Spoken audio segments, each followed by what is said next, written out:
Hello guys, আসসালামু আলাইকুম। আশা করি আপনারা সবাই ভালো আছেন, আমিও ভালো আছি আপনাদের দোয়া এবং ভালোবাসায়। আজকে আপনাদেরকে দেখাবো এই যে এগুলা হচ্ছে আমাদের কোম্পানির গাড়ি, আর এটা হচ্ছে আমাদের কোম্পানির ভিলা। আর হচ্ছে এই যে আমি এখন যাচ্ছি, একটু বাইরে যাব, আপনাদেরকে একটু রাস্তাগুলা দেখাই, তাহলে বুঝতে পারবেন। এই যে এটা হচ্ছে সৌদি আরব জেদ্দা রাবেগের রাস্তা। এই যে সৌদি আরবের রাবেগের রাস্তা, আপনাদেরকে এই পাশে একটু দেখাই। এই যে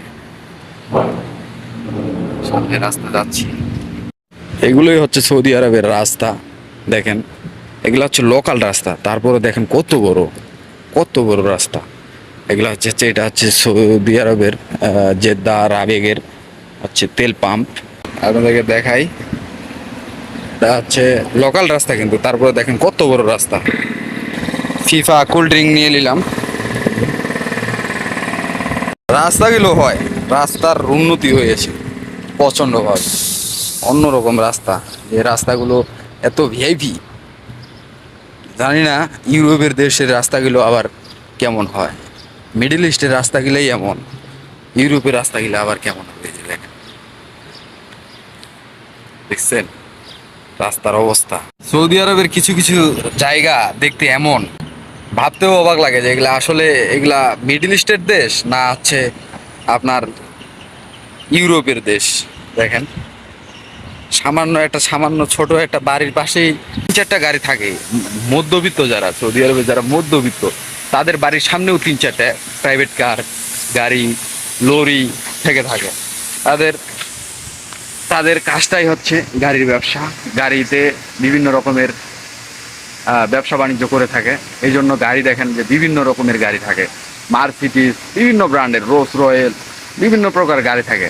এই যে জন্য রাস্তার দিক দিয়ে উন্নত আছে প্রচণ্ডভাবে সৌদি আরব, এবং কি অর্থনৈতিকভাবেও প্রচণ্ডভাবে উন্নত আছে। সৌদি আরব মিডিল ইস্টের দেশ হলেও কি হবে, শান্তি আছে, প্রচণ্ডভাবে শান্তি আছে, রহমত আছে। যদি রহমত না থাকতো তাহলে হাজার হাজার বাঙালি এই সৌদি আরবে আসতো না। আসলে আমরা দালালের প্রতারণায় পড়ে আমরা বিভিন্নভাবে বিভিন্ন রকমের সমস্যার সম্মুখীন হই।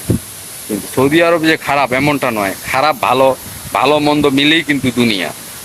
সৌদি আরবও ভালো আছে, ভালো নাই দেখে যে তা ভুল হবে। অনেক বাঙালি ভাই তো ভালো পজিশনে আছে সৌদি আরবে, তাই বলে যে সবখানে খারাপ এমন না, অনেক জায়গায় ভালো আছে। প্রথমত কথা হচ্ছে, আপনারা যারা নতুন আসবেন তারা অবশ্যই একটা ভালো ভিসা নিয়ে তারপরে আসবেন। ভালো থাকার মূল কারণ হচ্ছে ভালো ভিসা। ভালো ভিসা যদি আছে তাহলে আপনি ভালো থাকতে পারবেন, যে কোনোখানেই যান না কেন। এই দুনিয়াটাই হচ্ছে স্বার্থের দুনিয়া, স্বার্থ যেখানে শেষ সেখান থেকে শুরু করতে হবে। মানুষ স্বার্থের জন্য অনেক কিছুই করে, তো দালাল যে স্বার্থের জন্য করবে না, আপনাকে বিপদে ফালাবে না, তার কি গ্যারেন্টি আছে? দোকানে গেলাম, দোকানে যাই, যে কোল্ড ড্রিঙ্ক নিয়ে আসলাম, এখন একটু খায় দেখি, চুমুক মেরে দেখি কি অবস্থা। এই জিনিসটা আমাকে খুব ভালো লাগে, অল্প টাকায় অনেক স্বাদ। এই যে ফিফা অরেঞ্জ ফ্লেভার, অনেক ভালো লাগে। কোল্ড ড্রিঙ্ক কিন্তু অনেক দামি ছিল, কিন্তু আমি কম দামিটাই নিছি। এটা 1 রিয়াল, দামে কম হলেও মানে অনেক ভালো, ওই জন্য আমাকে এটাই বেশি ভালো লাগে, আমি এটাই খাই। ভালো,